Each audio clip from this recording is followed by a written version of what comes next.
I fear the next card will be. Hello friends!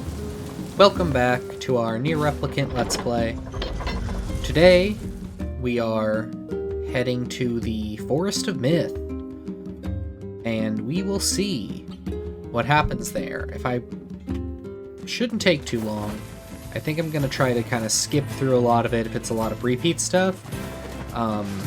Because I don't really know, like, the whole kind of conceit of Route B is that we get alternate perspectives. And I don't really know how much additional perspective we can get in that sort of text mode. So I don't know, we'll see.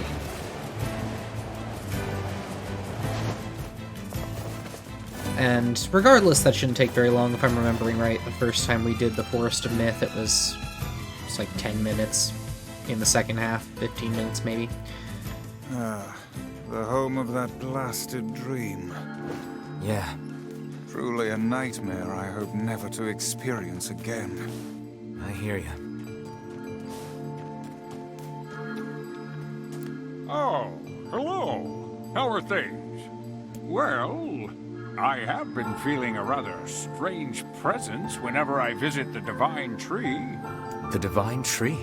It's a legendary tree that exists in the heart of our village. Did you investigate the cause of this presence? Not really, no.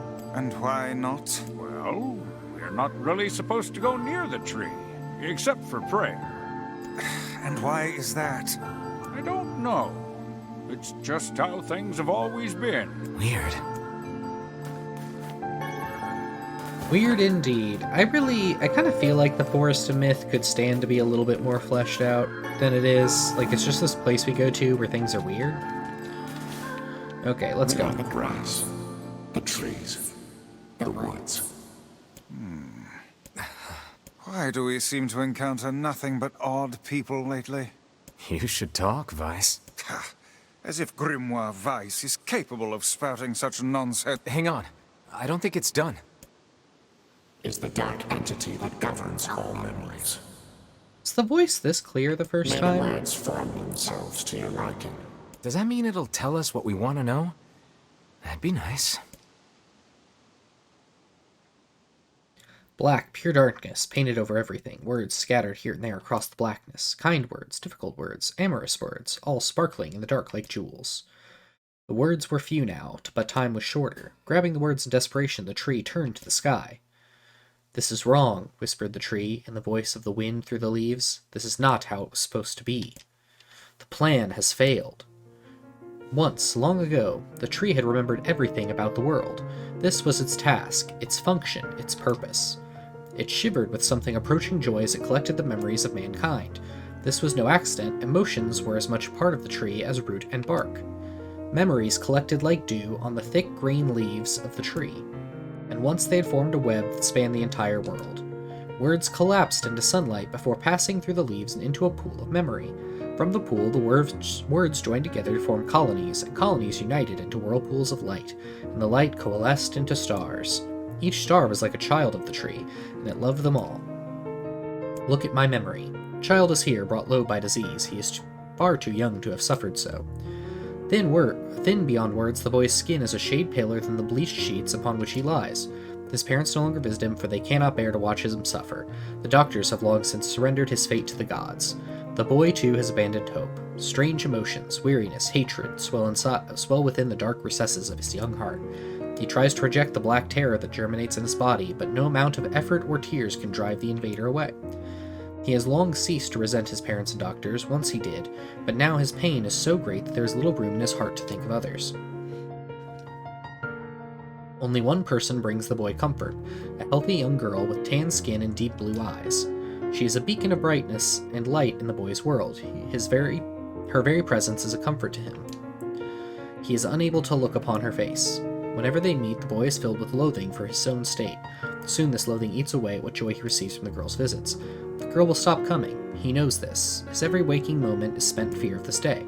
He thinks that if he could talk to her, if he could tell her of his feelings, this might not be so, but the conversation never happens. The girl disappears. The boy dies alone. The tree scoops up this memory and carefully stores it within itself, etched upon a single word, envy. Look at my memory. There is a female warrior. Her greatest enemy is a beast with red eyes and she cannot fully comprehend. When she strikes it with her sword, it turns to pillar of salt and dies. But when the white smoke clears, a new enemy rises. And another. And another. The warrior knows that her struggle is folly, but fighting the unending stream of enemies fills her with a sense of joy and purpose.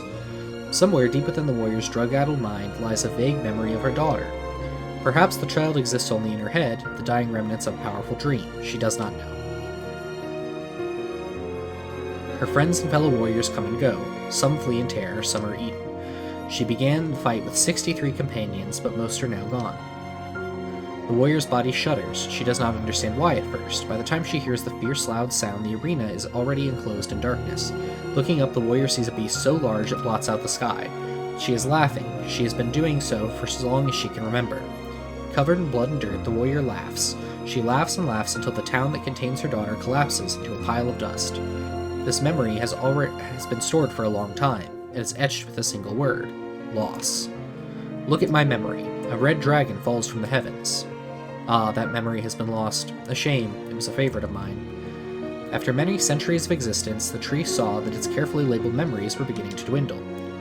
Once seemingly infinite, the memories now seemed ready to disappear forever.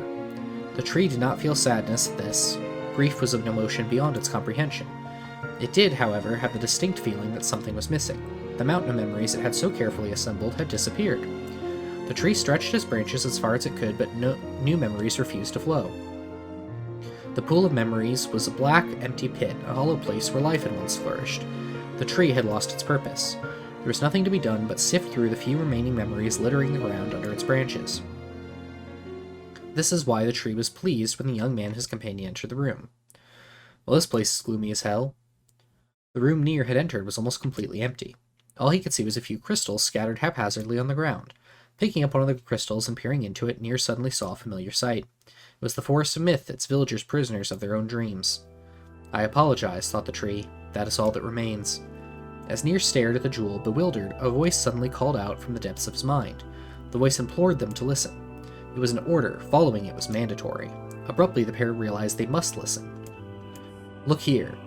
A small shadowy presence appeared from beneath the floor. It appeared to be a shade. The shade grasped several jewels in its hand. More jewels tumbled out of its mouth like shards of broken teeth, sights and sounds tinkling from each one before vanishing forever. The creature was abusing the memories, tearing the precious objects like a collection of cheap playroom toys. The shade appears to be consuming the memories. These things eat memories? The tree extended a branch toward Nier. Without a second thought, Nier brought his blade down on the shade, tearing its stomach wide. Jewels burst from the shade and poured across the chamber floor. Look, thought the tree, there is the conviction memory I had lost, and satisfaction, and many others as well. Yes, this is good. The tree opened its mouth and attempted to speak, but no sound emerged. A millennium of silence and solitude had caused the tree to forget certain things, but rather than be upset, it greeted the development with good cheer. Focusing all its power on the riddle of speech, the tree formed a kind of makeshift vocal cord and tried again. Ahem, I implore. It spat out a glittering green jewel. One more time. I implore you. There we are. What was the color of lost envy? Blue, I think. It spoke. The shade has intelligence and emotion. Who cares? Nier brushed Vice's comment aside as a sword sliced through the shade's right arm. The shade extended its remaining arm to Nier. I must touch him. I must make contact. The moment its fingers brushed against Nier, the tree felt a warm sensation begin to burn. Something hot coursing through its fingers, up its arm, and out its entire body. It was emotion, more than the entity had felt in centuries. The tree cried out in surprise and joy. 1,000 years alone, 1,000 years in quiet contemplation. The tree felt like it was going to break apart. For long centuries, the tree had been alone, its heart sealed within heavy chains, but no more. New, powerful emotions began to take hold, causing its heart to lighten. This was more than the simple emotions it had been designed to feel. It was the beginnings of a soul. And the young man was the key. This was the promise made long ago. This was how it would be released. The tree's stomach began to throb in pain, a new and unpleasant sensation. But the time was not yet right. I implore you, how many were lost by the warrior who fought the red-eyed beasts? Her daughter and 63 friends. Okay, riddle time is over. I'm gonna kill this stupid shade once and for all. Something round and shiny fell from the open stomach and clattered to the floor. The key, cried the book. Secure the key. The man's sword slowed. Time began to dilate around them, stretching and slowing. Time is essential. Next word must be heard. The words exploded, and it became difficult to discern their meaning. The pool of memories began to crack as infinite blackness burrowed its way into the wall. Vice, this world is falling apart! Nier, how can a world of letters? I implore, most important thing, world. The light was complete. The memories disappeared. The tree's identity began to dissolve. As the letters slowly faded, Nier was drawn back to the real world, and the tree was satisfied.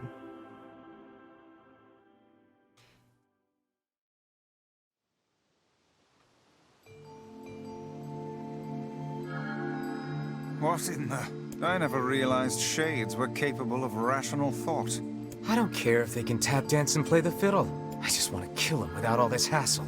With the tree defeated, we no longer have to worry about being buried in its world of letters. Unless, of course, time itself begins to rewind. Indeed, Vice. I feel like I have to worry about this a fair amount more. Okay, that was pretty quick. Nothing different, I don't think. Let's head to the junk heap next. Popola said we might be able to find a key fragment in the junk heap. Perhaps we can find a clue at Two Brothers' weaponry. So, something interesting about the tree that I'm gonna pull from some supplementary material. And I don't know, this is, like, I really wish that the Forest of Myth were more fleshed out, because I don't really know what to make of it. But the tree is actually basically a magical supercomputer. I don't really know why it takes the form of a tree, but that is like it's like a supercomputer designed to hold the memories of mankind long ago. So that's kind of where when everybody's getting trapped in the dream earlier in the game, that's sort of like those memories leaking out, I guess. Yeah. And that's presumably like why when we go there and interact with the tree, we are in a different mode of play, like why it's text-based, like we are interfacing with the computer system to some degree, I guess. I don't really know. It's kind of unclear.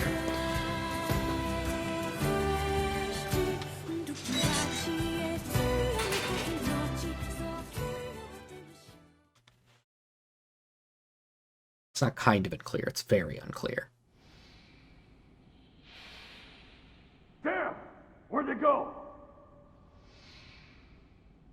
New cutscene time. Don't let him escape!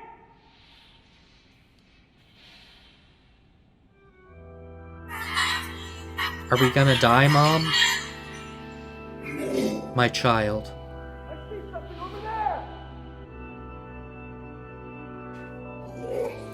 You're almost grown up now, my child. Stay strong. You must run now, do you understand? Run as far as you can. What about you? I'll challenge them and give you time to escape. No, you can't! Be safe, my child. Be safe and happy. Promise me that you will remember your mother. Mom, wait. Let's go together. Mom! Here! They're in here!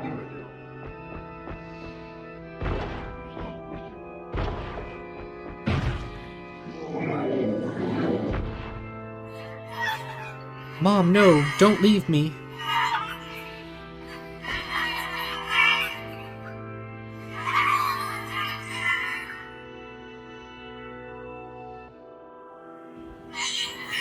Mom, why?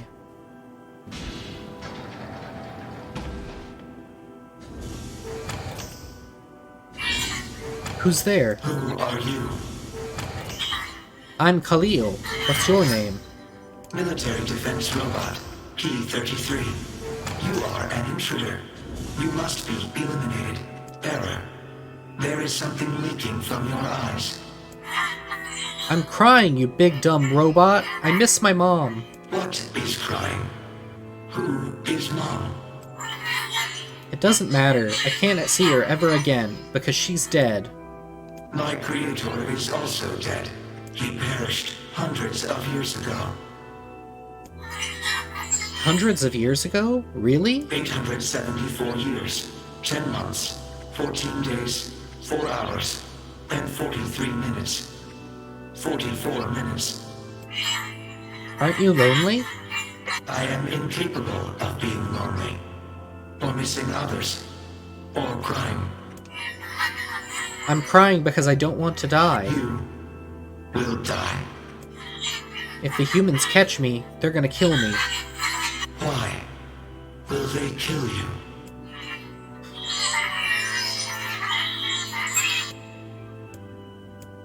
I will not permit the humans to kill Khalil. Military defense robot P-33 will protect you. You're gonna help me? P-33 is charged with defending others. P-33 will defend Khalil. Oh, hooray! Thanks, robot. And since we're friends now, I'm gonna call you Beepy.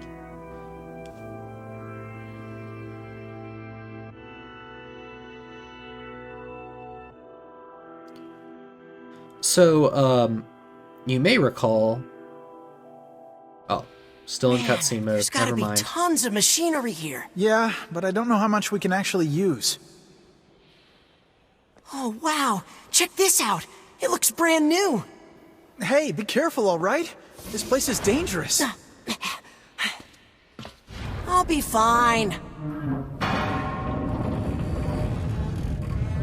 Oh no! Huh? Look out! Huh?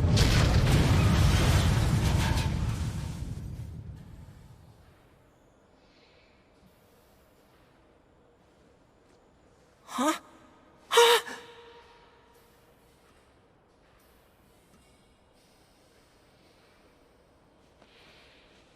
Jacob? Oh God, this can't be happening. Jacob! Jacob! No!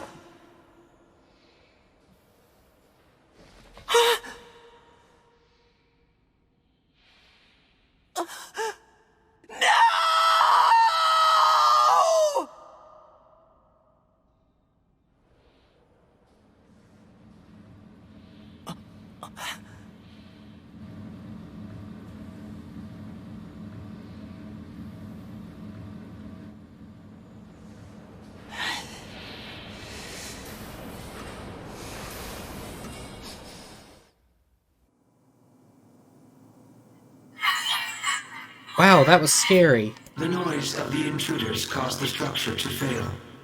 They should have proceeded with more caution. You know, I'd have to go back and look at the original and how that played out. I don't remember the cutscene involving having the brother, like, knock that piece of pipe that causes that little avalanche. Like, I want to say in the original it was more unclear that the brother caused the avalanche that killed his brother. But I don't know. I'd have to go back and check. I remember not noticing that the first time I played. One intruder has perished. Oh, that's terrible. I don't think they were chasing me. They seemed nice.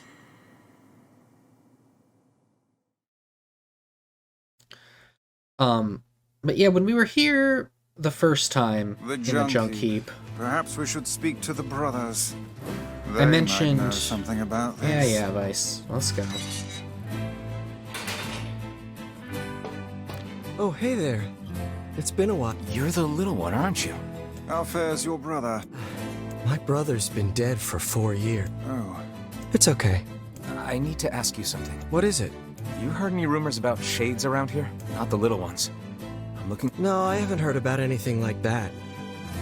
All I want is to destroy robots. Just rip them up. Never mind then. yes. I recently got my hands on a weapon. A very powerful weapon. I thought Don't we already have this weapon? Shh. These things happen the second time around. This sword has seen better days. It's weird that they acknowledged Yeah, that. it's I hadn't pretty even beat thought up. of that. I mean, there's potential, but it's fairly powerless right now. Can you repair it? I can repair anything with the proper materials. If you'll fix it, I'll get the parts. I'm so glad I decided not to throw this out. I'm gonna need some memory alloy. Only the real big enemies on the set. Also, here's the passcode to get down there. You got it. I'm gonna need some. Only the real. You got it. By the way, what can I help you with? After recording our last episode, I got enough giant eggs to upgrade the Phoenix Spear. Oh, I don't have any money. Come back. Let's sell something. I'm gonna need only the real big. You got it. By the Yeah, I got it. What can I help you with? Okay, let's sell. What do we have? Probably have like a bunch of scrap, right? Bunch of berries I'll never use. Look at all these stripped bolts. Definitely don't need these. Okay. And then let's... Come back. Oh my gosh, I wish it would let me just Only the real access You got the it. other By the menu. What can I help you with?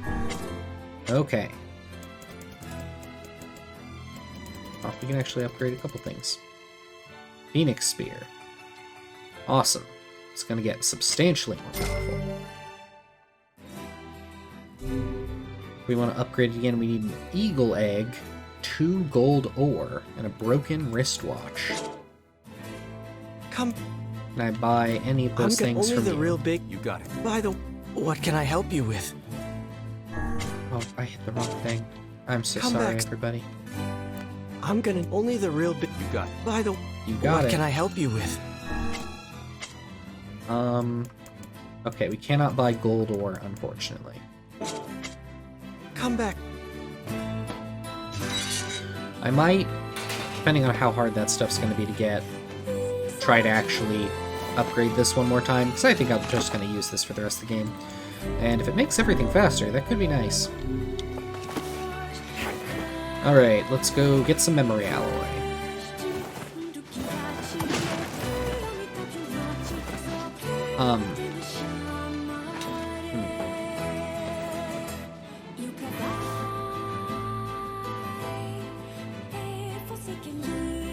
Last night, Nier told me stories until I fell asleep.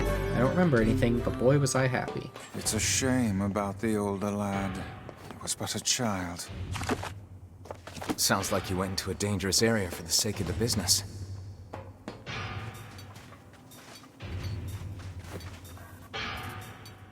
Sorry, I missed that thing. Do we actually have memory alloy on hand? Like, can we just...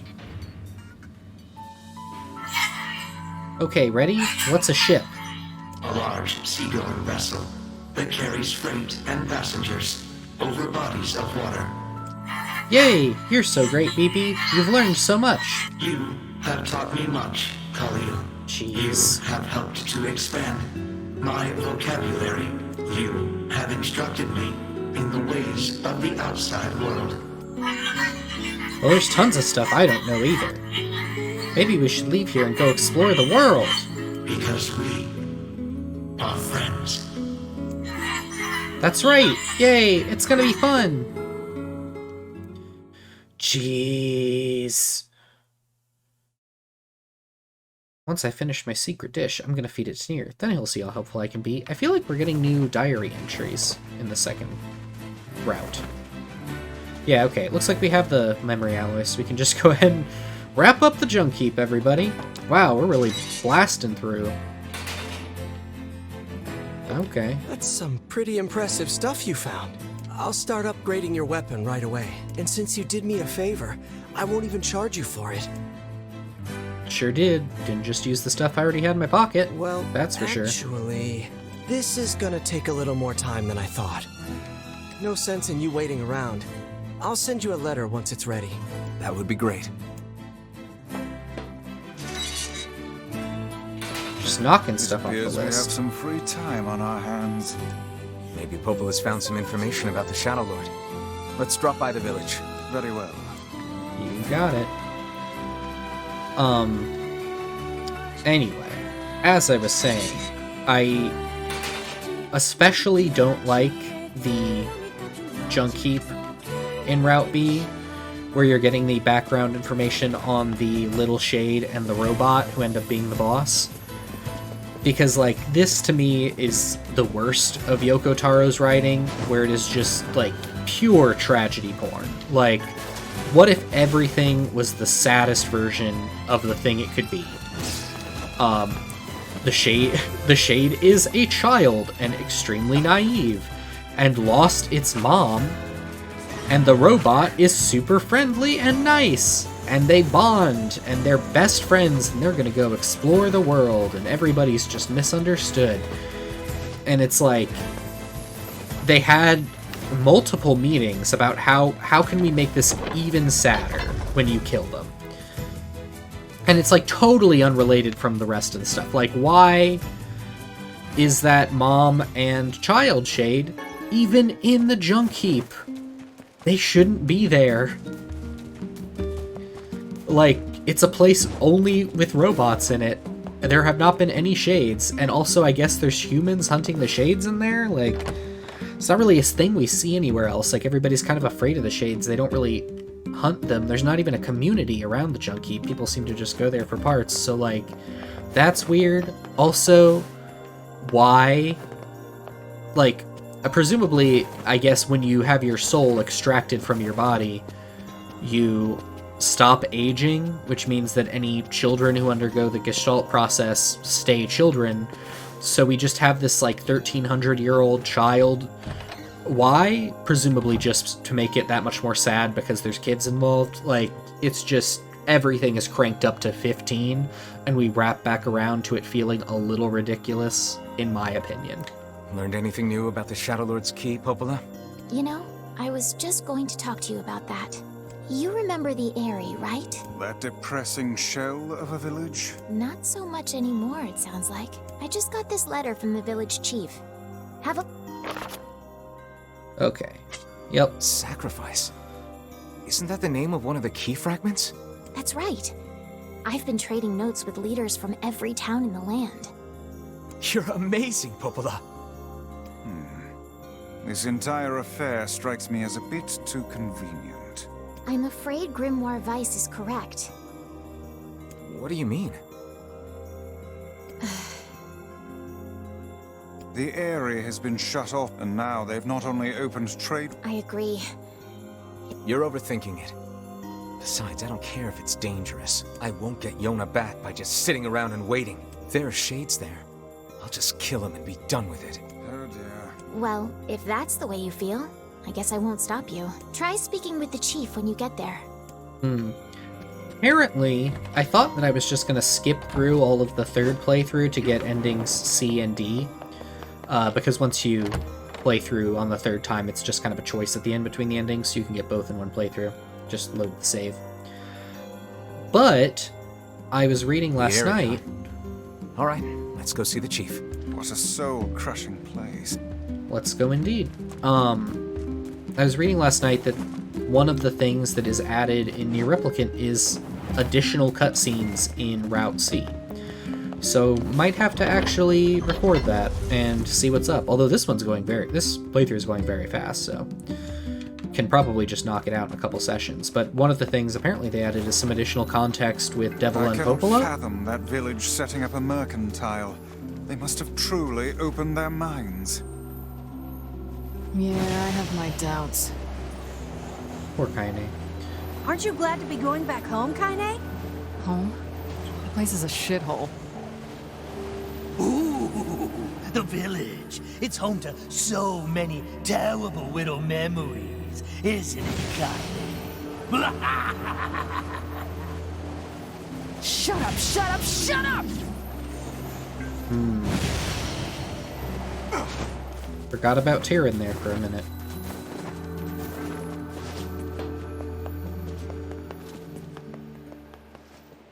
But yeah, I'm curious what gets added there. That'll be interesting. Also, since I've never seen the shipwreck storyline in Seafront, I have no idea how that's going to play out on the second route. We'll get to see what that shade is saying, but I have no idea what it is. We do not desire needless conflict. If we can continue to live with humans, then we can continue to live peacefully. But that young man will come. Yes, the young man will come. He will kill us all. Women and children included. What should we do? What can we do?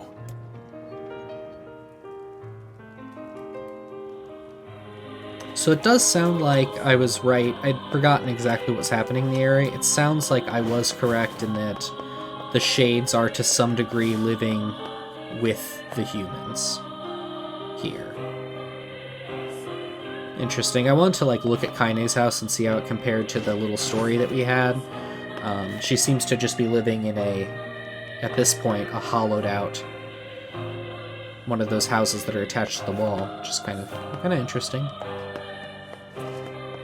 We have that wreath there that her grandma made.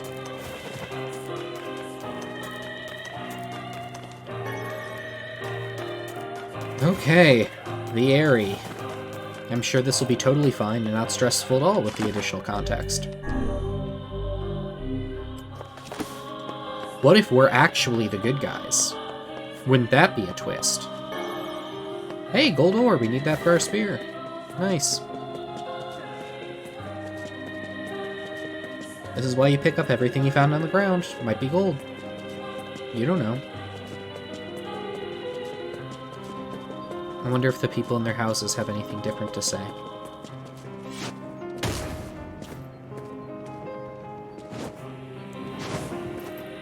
Oh, I should not have jumped down here. Oops.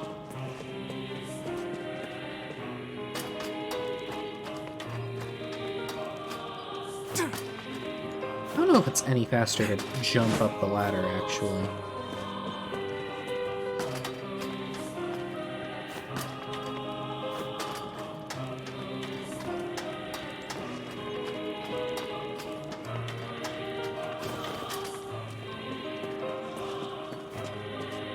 I don't believe in anything anymore. It's over.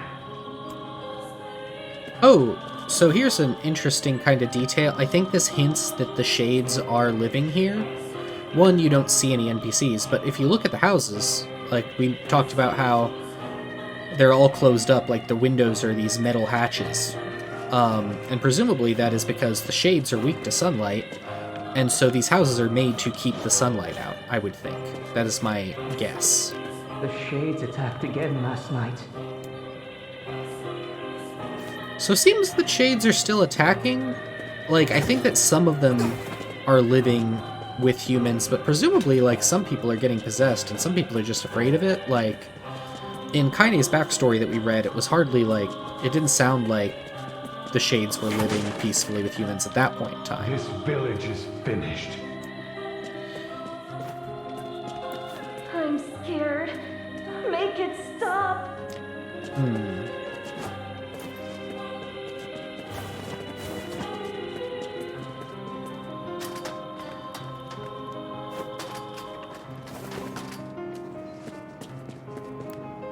Hello?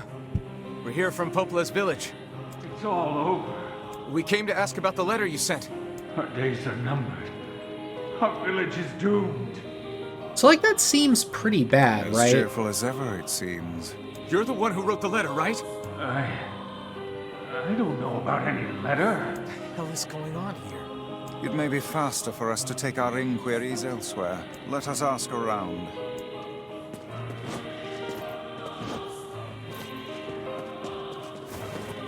You know, I had thought that basically that letter was a, set up to a trap, they're trying to ambush you here. I actually kind of wonder if what's happening is the Shades living here are trying to demonstrate that they are peaceful. Because we go over here, we're gonna go... They have a, market set up. They're here, hello, how's it going? You can trade with these people, and it's only once you talk to that guard and say, yeah, I'm here to kill all the Shades, that they freak out and start attacking you. I wonder if this is actually a, maybe we can show that we are going to reason with them. We're gonna We can make peace. Look, we have stuff to trade. We can participate in your culture. Make sure you stock up on necessities before heading out to hunt.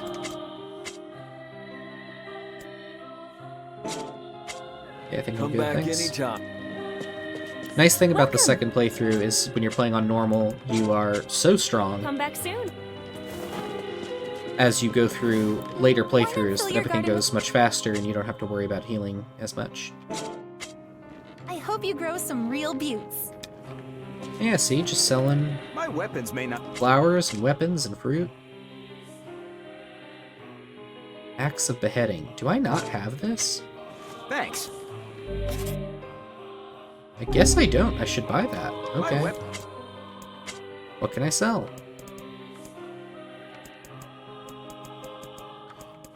We have a lot of random junk. Oh, we have 65 broken antennas, so we can get rid of... Let's get rid of 50 of those. Let's get rid of 30 severed cables.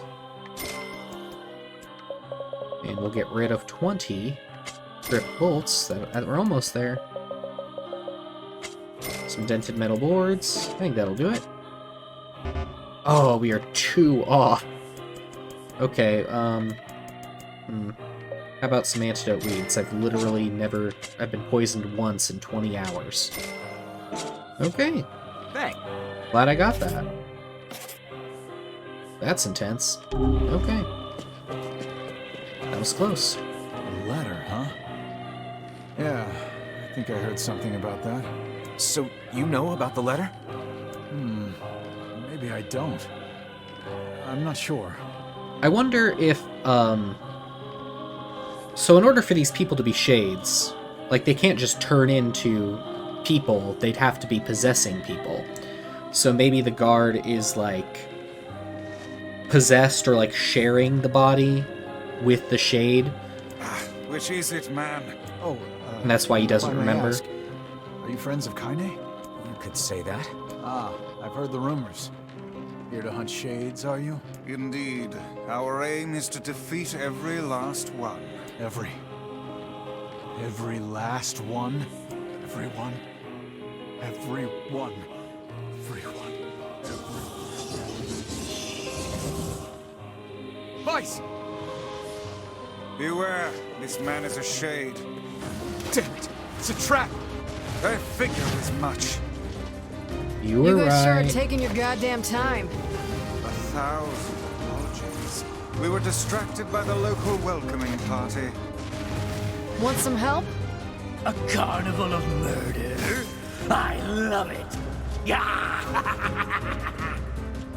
Kaine! The villagers are possessed!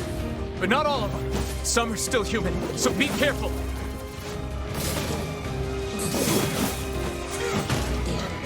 Wow, this spear is very strong now. Oh, goodness.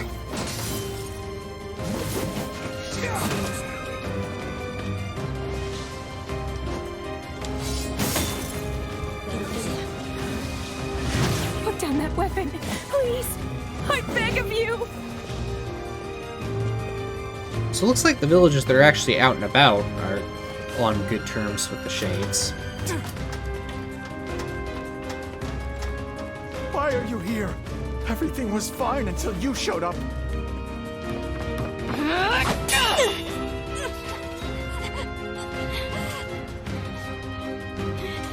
Get out of here! Man, Kaine's terrifying. I'm not gonna abandon my own sister! Kaine, what's going on? Don't be fooled by this lady. She's a shade.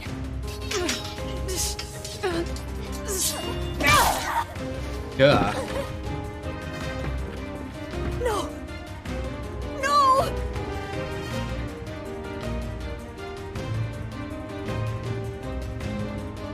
You people are the monsters here! Stay back, kid.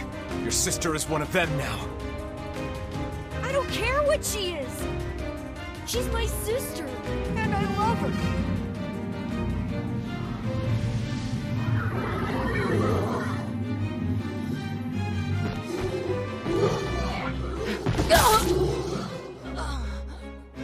Kaine, you gotta stop getting knocked out. Happens so often. A real glutton for punishment, it seems. Why have you done this? We just want to live our lives in peace. Stop it! Don't hurt my sister! You monster! You possessed monster! It is you who have lost your humanity. You are the true monsters. What madness. These people are behaving as if we are the villains. You are the cursed ones. You are the ones who should die. Kaine! Villagers are under attack over there. Kill them! Kill them now! No! You've got to stop this! I'm trying to save you from the shades! Please, you have to stop! Oh no. Emil! We need to get out of here! Kaine! Kaine, get up! Hurry!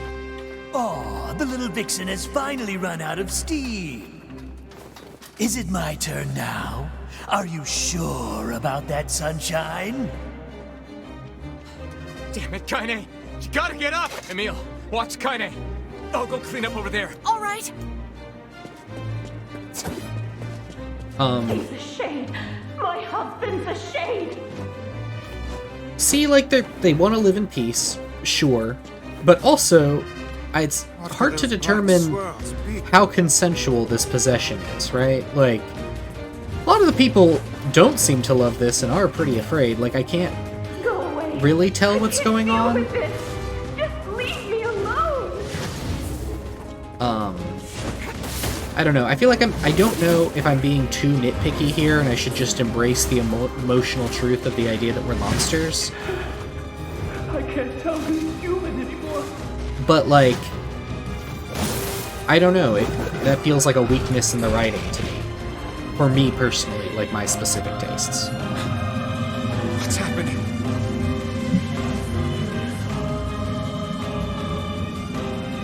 Like, there are parts of this game that do feel emotionally true to me, like the dynamics between the characters all feel really good, but some of this stuff where you're just like, everything is so bleak and so sad, just, I have a tough time buying into that without, I don't know, more context that I'm getting.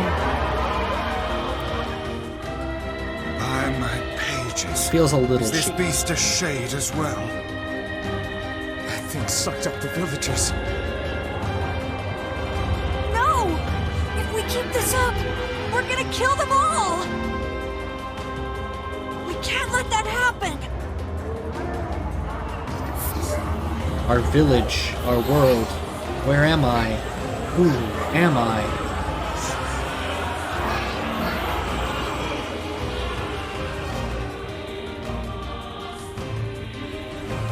I feel something from within the creature.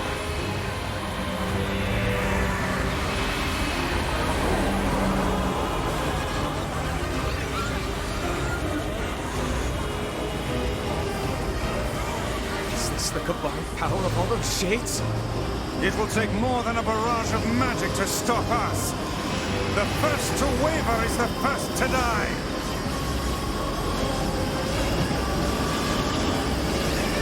I sense magic coming from the center of that eye.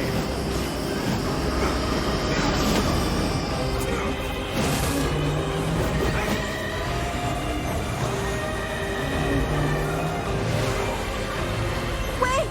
I think those are actual people! Hold nothing back. Ooh, Those are this- shades. Yeah, sure.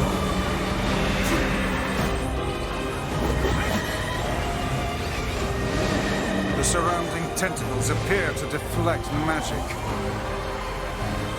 I was doing a lot of damage at first, and now I'm doing virtually none, even when I am hitting the eye. Oh, there we go. Now, focus your magic on the beast's center. I am? Okay, there we go.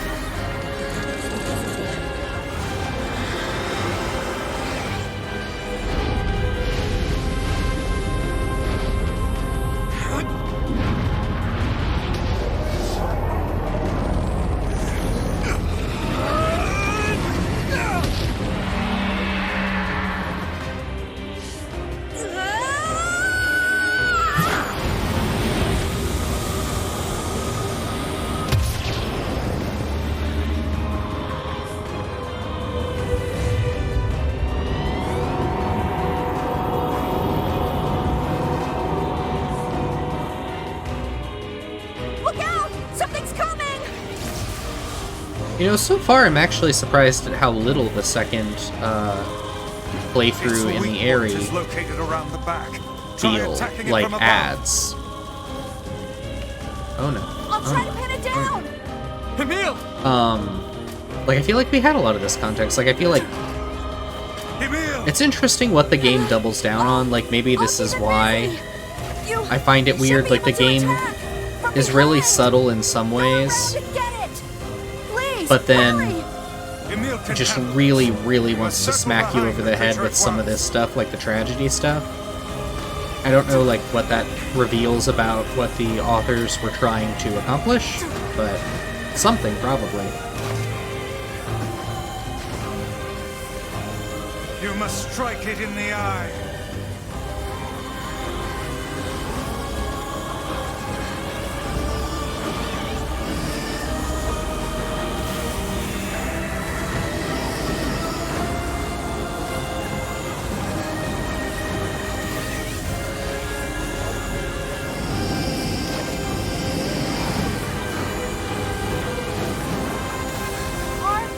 Are you there yet? We're working on it. Get it!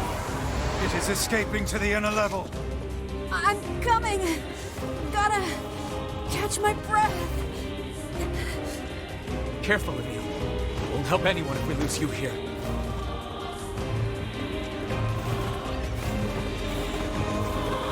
God damn it! We beat the hell out of that thing. How can it still move? Its combined powers are beyond even my greatest suspicion.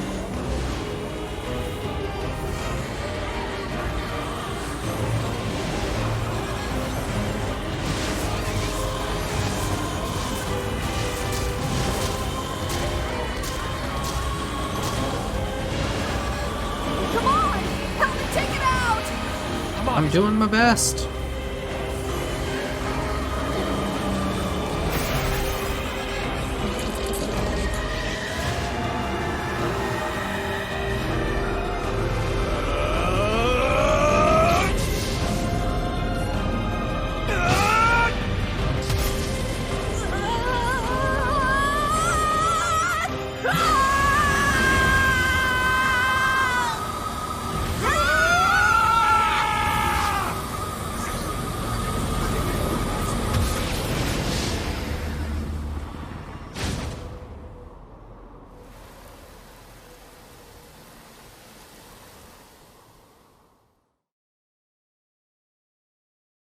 Body 99.999% likely that of a red eye. Death of red eye confirmed. Emil,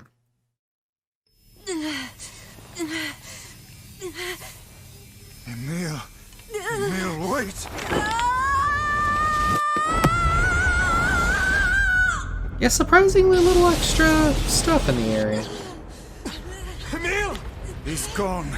His instincts have taken hold. The ultimate weapon is being deployed.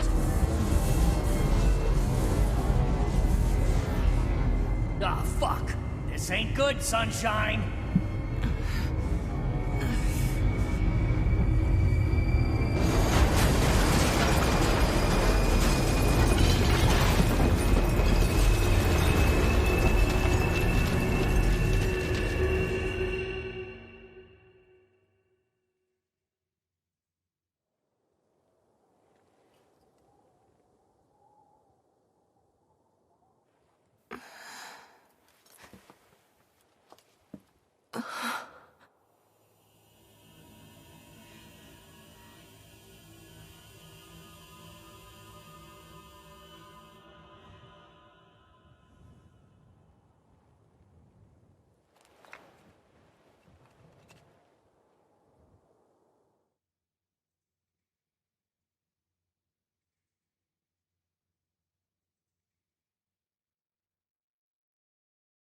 Uncontrollable magic.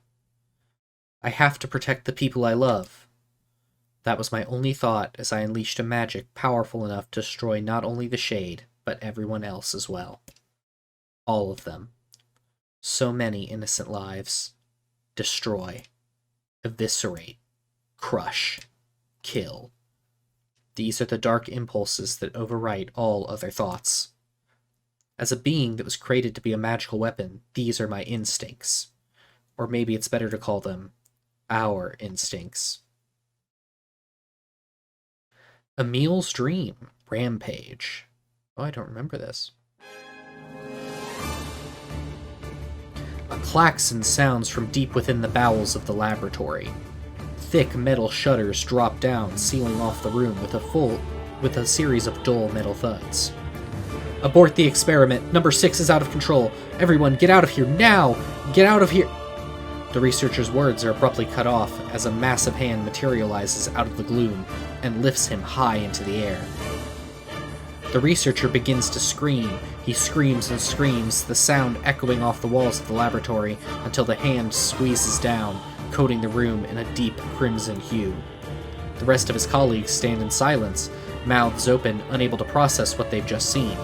Then, a female scientist takes a step back and lets fly with a heartbreaking wail. But this is a terrible mistake, for the sound of her cry suddenly brings forth a monster in all of its terrible glory. Its body is a bloated corpse, its head a grinning skull. And it is massive, many times the size of a human. The head lolls from side to side as it tromps about the room on all fours, bringing to mind the wild maneuverings of some wretched, starving beast. This creature, this thing, is experimental weapon number 6, also known as Halua. No! Oh no! Please stop! Oh God, save me! Save me! I don't want to die! One by one, the maddened cries of our researchers are silenced. If number 6 understands their petitions, it pays them no heed, instead continuing its rampage of destruction and slaughter with a focus that borders on obsession. After an eternity, the screaming stops. The alarms fall silent. And only then does the creature make a sound, howling out of an unfathomable roar that echoes up and down the empty halls of the blood-soaked laboratory. It's a sound that curses those who had dared bring such evil into the world. And yet one that also seems to be pleading for help.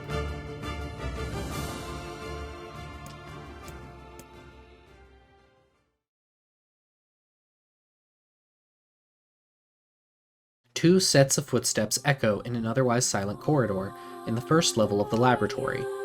One set belongs to a young boy, his eyes blindfolded and his hands restrained. The other belongs to a severe man in a long white coat. The man drags the boy along by means of a long chain attached to a set of shackles on his wrists. The rubble is scattered here and there across the floor of the corridor, making the journey an exceedingly difficult one for a boy who cannot see. Excuse me. Could you please walk a bit slower, sir? I'm not used to being blindfolded, and... Rather than stopping, the man only increases his pace, causing the boy to stumble in an attempt to keep up. The last humiliation proves too much, and the boy finds himself unable to arrest his fall. Man, it's really hard to feel bad for the humans in this game.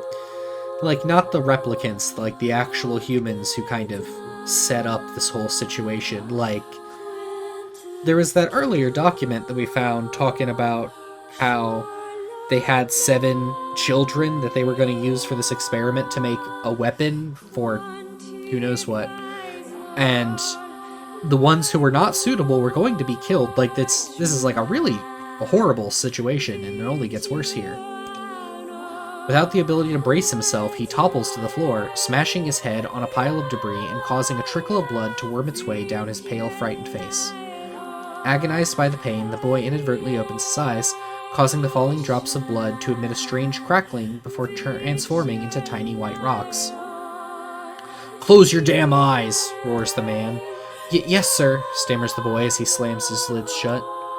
He hadn't realized the blindfold had slipped off during the fall, but now he keeps his eyes squeezed shut so tightly that sparkles appear against the black of his vision.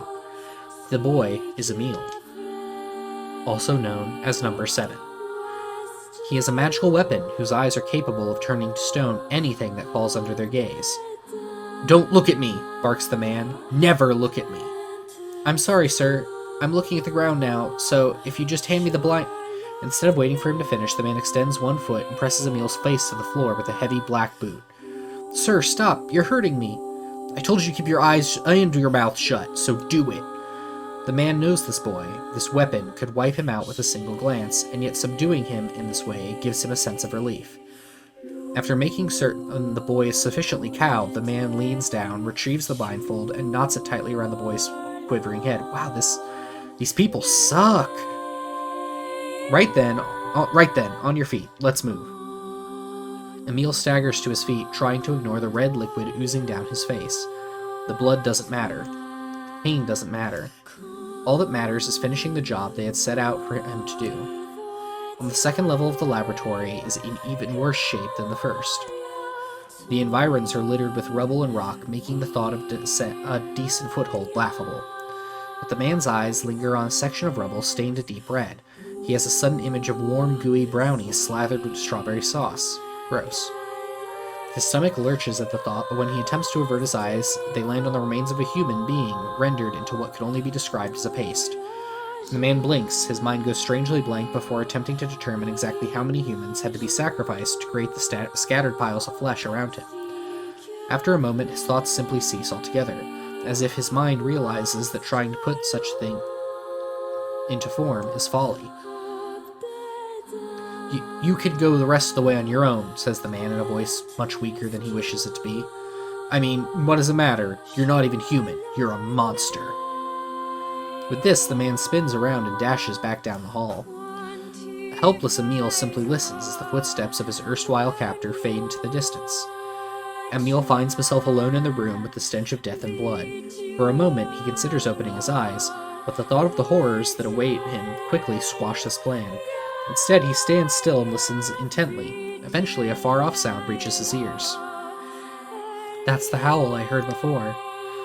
Emil resumes walking, using the sound of the distant voice to guide him, almost as if it was calling him home. By the time Emil reaches the third level, he is moving on memory as much as sound. His hands and face are covered in fresh wounds from numerous falls, but every time he thinks about giving up, his mind returns to his sister. We studied together, we ate cookies together, we cried together, we laughed together, and sometimes I was the only one who got yelled at. That's why I was never lonely.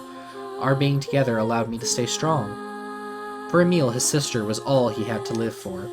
So holding that feeling close to his chest, he presses on, one slow step after the other. Finally, Emil finds himself drawing close to a certain experimental chamber in the deepest part of the laboratory. The howl is very close now, and as he touches the switch that controls the door, he thinks about his mission. Number 6 is the ultimate weapon. She is his sister, and he must turn her to stone. The door slowly opens, revealing the massive interior of the experimental chamber. After a few steps, Emil removes his blindfold and slowly opens his eyes. His sister lurks before him, but she is nothing like the girl he once knew. Instead, he sees a savage beast crawling on all fours through the shredded remains of researchers. As the thing that had been his sister stops and tilts its head in Emil's direction, he focuses his gaze on it. A series of soft crunching sounds emerge from the creature as his magic does its terrible work. First the fingers, then the hands, arms, legs, head. What little color the beast once possessed fades to a dull, ashen gray, and yet somehow it summons what strength remains and pulls itself toward Emil, one slow, lumbering effort at a time. Wailing, the massive monstrosity closes in. Is she worried about me? Or is she coming to kill me? Emil feels prepared to accept either outcome. After all, this was his older sister, the person he loved more than anyone else in the world. Halua, The moment Emil speaks, number 6 comes to a sudden halt. Silence descends on the chamber as the siblings stare at each other. I'm sorry, Halua, but everyone says you're too powerful. They say it's too dangerous unless I seal you away. I'm so sorry. As Emil watches her body begin to turn to stone once more, number 6 simply waits in utter, perfect silence. I'm sorry. I'm sorry. I'm sorry. I'm sorry! The moment number 6's petrification is complete, her memories flood into Emil's mind, the two of them huddling together in the cold. All alone in the world with no one to protect them. All she wanted was to save her little brother. And yet, it was that little brother who, in a sense, saved her. The moment the petrification is complete, Emil sinks to his knees. A frozen sister and a little brother racked with sin. Alone in this cold cage, the two of them weep in a single, silent voice.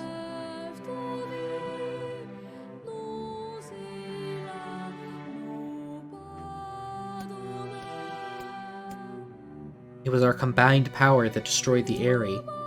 Whole existences, entire lives, even their memories. We took it all.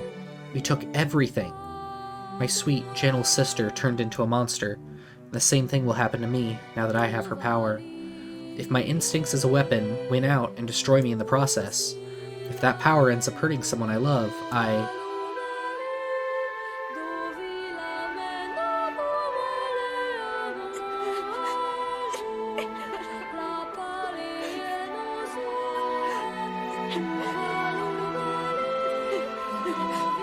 What have I done?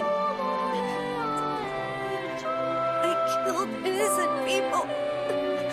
I killed them all. But you saved us. If it wasn't for you, we'd all be dead. We owe you. But It's all right.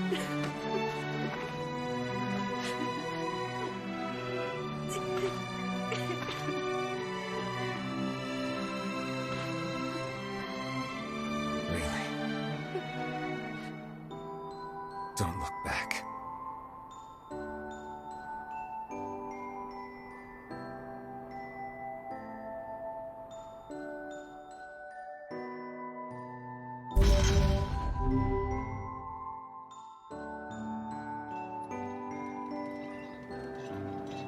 We had best be off. Yeah.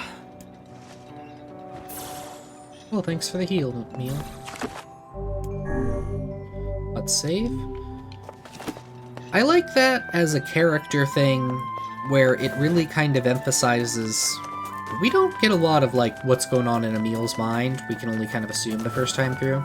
And so this is pretty interesting to, like, enlighten us to the struggle he's going through with his new power, like, how he's able to control it when his sister was not. Let's go see if the letters arrived from the younger brother. Let's see if the Junk Heap kid sent us a letter. You know, it'd be just as fast to go back to the Junk Heap, but that's fine. I like when this game just lets us sit with the sad music after a major scene. Like, that's a cool choice. But yeah, I like seeing more of like what Emil's got going on, and it also kind of, I think, adds a lot to the relationship with Nier, because Nier's not just a savior, but like Nier's words, especially in that moment when Emil's losing control, kind of gives Emil something to hang on to so he doesn't lose himself to the power, right? Like, you're not just destroying things, you're not just a destroyer, you saved us. And that's nice as a character moment, I think. I don't know what to make of all of this, other than that Yoko Taro has no faith in humanity as a whole, I think. Last night, Nier told me stories until I fell asleep. I don't remember anything he said, but I was happy.